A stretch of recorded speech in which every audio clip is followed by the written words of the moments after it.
In this Blender tutorial, I'll show you how to create an animated arrow using geometry nodes. It's perfect for map animations, bar graphs, infographics, anywhere you need to show direction and motion. By the end of the video, you'll have a reusable setup you can drop into many projects. So let's get started. I'm going to start by adding a Bezier curve. So press Shift A, go to Curve and choose Bezier. Now I'll go straight into Geometry Nodes. And in the Geometry Node Editor, I'll click here to add a new one. So the first node I'm going to add is a Trim Curve. So press Shift A, search for Trim, and select Trim Curve. I'll drop it here. I'll zoom in on the curve so we can see it better. And we'll use the end value of the Trim Curve node to animate the arrow. Now we need to convert the curve into a mesh so we can actually see and render the geometry. So I'll add in a Curve to Mesh node and drop it after the Trim Curve node. Now to feed the profile curve, I'm going to add a quadrilateral node. Plug curve into profile curve. And now let's adjust the dimensions. I'll set the width value to 0.2 and the height to 0.02. So now we have a flat ribbon running along the curve, and that will be the shaft of the arrow. And now we're going to make it gradually thinner from this point to this one. To do that, I'll use a spline parameter. And I'll plug the factor into the scale of the Curve to Mesh node. Okay, there we go. Now we need to create the arrow head. So I'll add another quadrilateral node. And I'll join the Curve to Mesh with the quadrilateral node. If you have the Node Wrangler add-on enabled, you can just hold down Ctrl and Shift and use the right mouse button to connect the two nodes. And the Node Wrangler add-on automatically adds a Join Geometry node joining the two nodes. So now we also have a rectangle, but we don't actually need a rectangle, we need a triangle to be the arrowhead. So I'll change the mode of the quadrilateral node to trapezoid. Set top width to 0. And offset also to 0.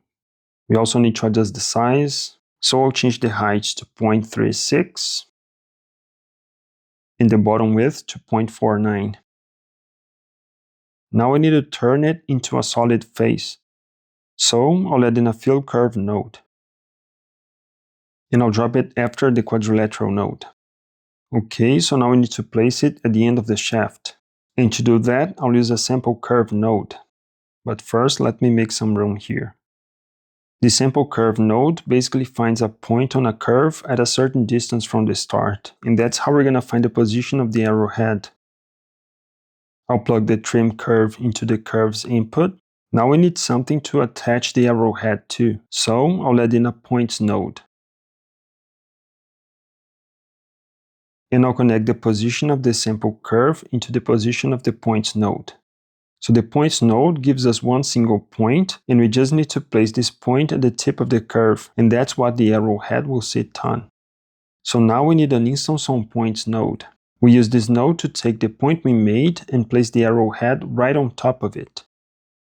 The triangle actually goes into the instance, and the point goes into the points. Now to place it on the other side, we just need to set the factor of the sample node all the way up to 1. Now we need to fix the arrowhead's rotation, and we'll need an Align Rotation to Vector node. I'll plug the tangent of the Sample Curve node into the vector, and I'll plug the output into the rotation of the Instance on Points node. And I'll change the axis to Y. Now to be able to adjust the position of the arrowhead, I'll add in a Transform Geometry node. And I'll drop it after the Fill Curve node. I'm going to use the Y value to adjust the position of the arrowhead. Okay, there we go. Now we can see that the arrowhead is completely flat, so we need to extrude it to match the shaft. So I'll add in an Extrude Mesh node, and I'll drop it after the Fill Curve node. Okay, now I need to adjust the offset. I'll set it to 0.02. We can see that this side of the arrowhead is open, So to fix that, I'll add in a flip faces node. I'll connect the fill curve node into the mesh value, and I'll join it with the extrude mesh node. Okay, there we go. Now we need to adjust the position of the arrowhead on the z-axis. So I'll set the z-translation to -0.01. Okay, it's looking good. But now we can see that the shades on the shaft and the arrowhead are different. To fix that, I'll place a Set Shade Smooth node right here.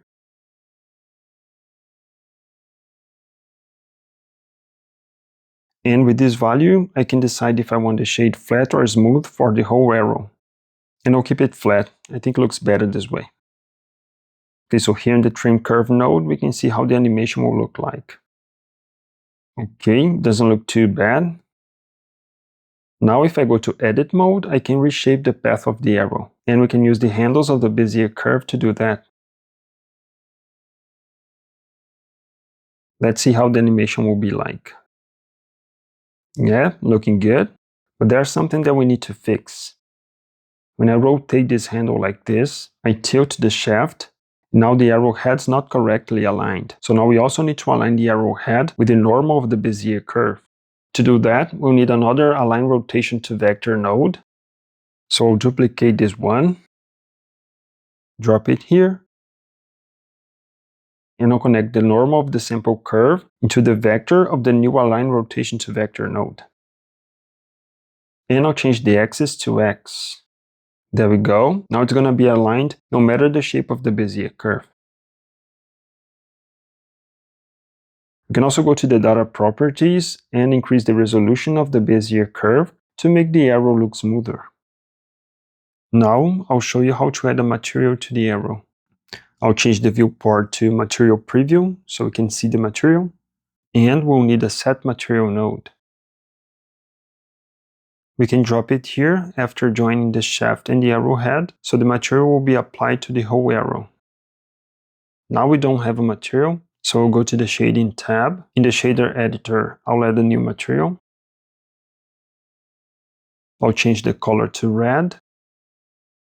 Go back to Geometry nodes. And now I can pick the material in the Set Material node. And we can see that the material is applied to the arrowhead and the shaft. If you want the arrowhead and the shaft to have different materials, you can place the Set Material node before joining the two meshes. Let me show you. I'll grab this one and place it here. So this will be the shaft material. And I'll duplicate it and place it here for the arrowhead material. And now you can have different materials for the two parts of the arrow. For example, I'll create a new material. This one will be green.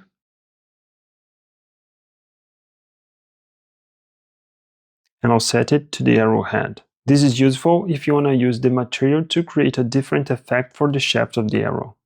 Here are some examples. Okay, so now we can use the Group Input node to expose some inputs that we can use to customize the arrow using the Geometry node modifier. You can just connect the input you want into an empty socket of the Group Input node. And now if you go to the Geometry node modifier, we can see that the input is already here. To change the label of the input, we can come here and press N to open this panel. And in the Group tab, under Group Sockets, just double click on the socket and rename it. This one will be the animation value. You can also use this quadrilateral width to control the thickness of the shaft. This quadrilateral node controls the arrowhead dimensions.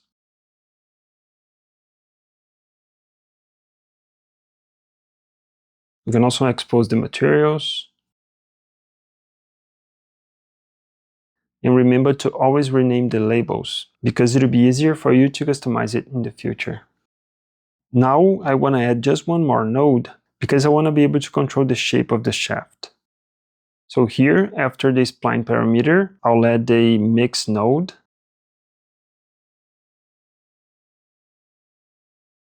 I'll set the B value to 1. And I'll use the factor to control the shape of the shaft.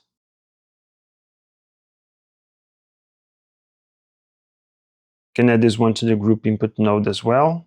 And now let's animate the arrow. I'll expand the timeline panel. I'll reduce the animation to 40 frames. Make sure the playhead is in the first frame. Set the animation value to a lower number. 0.12 looks fine. Now, with the mouse cursor still over the value, press I to create a keyframe. Now, move the playhead to the desired frame. Set the animation value all the way up to 1. Then press I again to create another keyframe. Now press spacebar to play the animation. There we go, it's looking good. So this is the final result with all inputs configured. And there's also this option that makes the arrow grow as the animation plays. Now, I just want to let you know that you can download this project for free from my website artisticasset.com. The link will be in the first comment. This was my first tutorial using geometry nodes, so please let me know in the comments if you want more tutorials like this. Thanks for watching and see you in the next one.